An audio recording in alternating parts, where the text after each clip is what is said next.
Hello my dear students, in a previous video we discussed about the natural resources, that is we discussed about air, rocks and minerals. In today's chapter we are going to discuss about water as a natural resources, and our topic is water to live.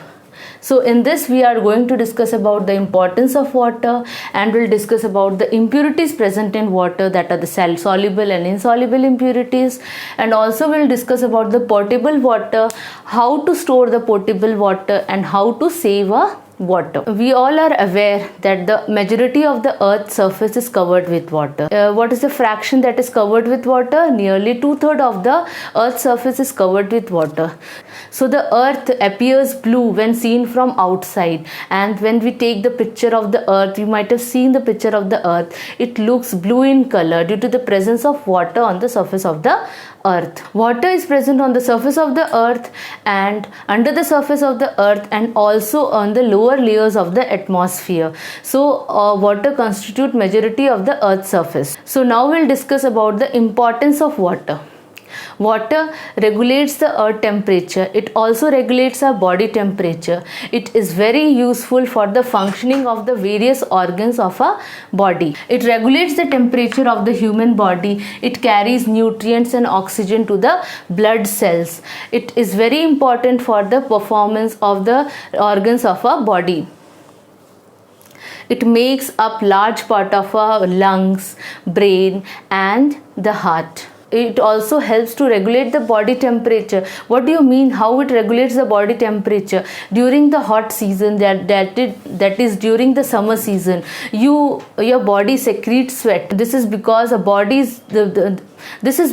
temperature of a body is regulated due to water. So water helps to regulate the body temperature, and as a result it secretes sweat, and which is discarded out of the body. Also it helps the plant to produce food and the production of the plant cell.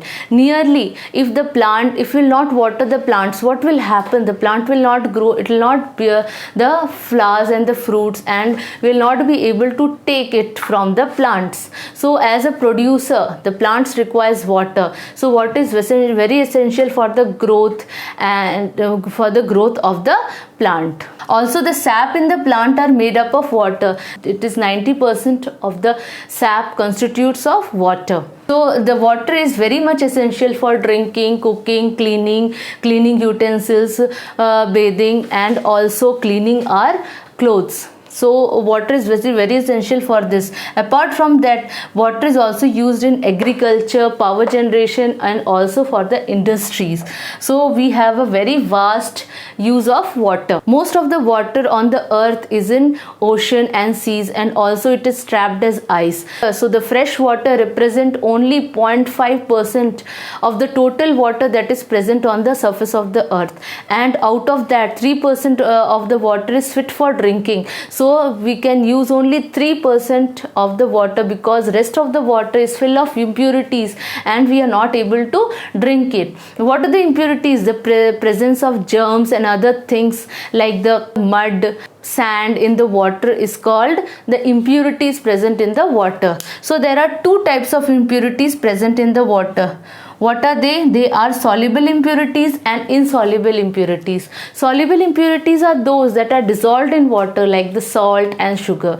And the insoluble impurities, they are not completely dissolved in water, and they constitute the clay, sand and other organic matter. Those insoluble impurities can be separated by making water stand still and draining out the clear portion of the water by a method called the filtration and the sedimentation. So these are the impurities that are present in the water. Two types of impurities, that are soluble impurities and insoluble impurities. Now we'll move on to what is potable water. So the water that is fit for drinking and that are germ free are called the potable water.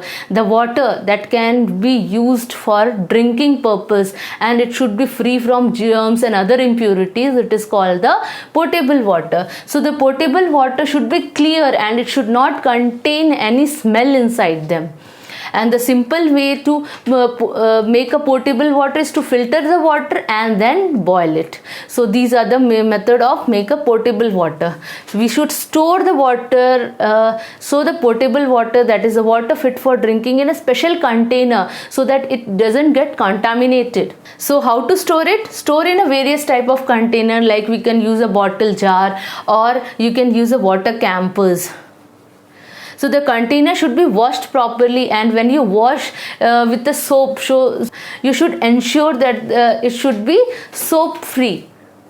And also the container should be dried in the sun and should have lid onto it so that the fly or the other things will not enter into the water and make it contaminated. So these are the method of storing the potable water so that we drink a very fresh and healthy water.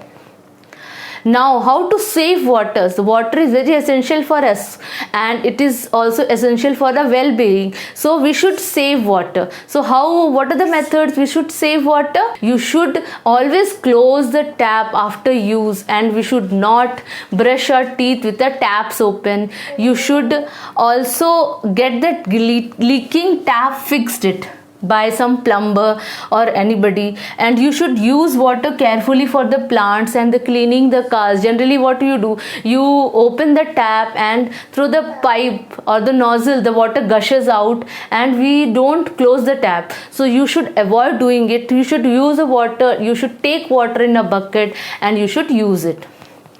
Also you should use a bucket and a mug for bathing yourself or bathing the animals, and you should not use shower because shower consumes more water. You should also reuse water. How can you reuse water? When you wash the fruits and vegetable with the water, that water you can use for cleaning or watering the plants. In that way you can use the reused water.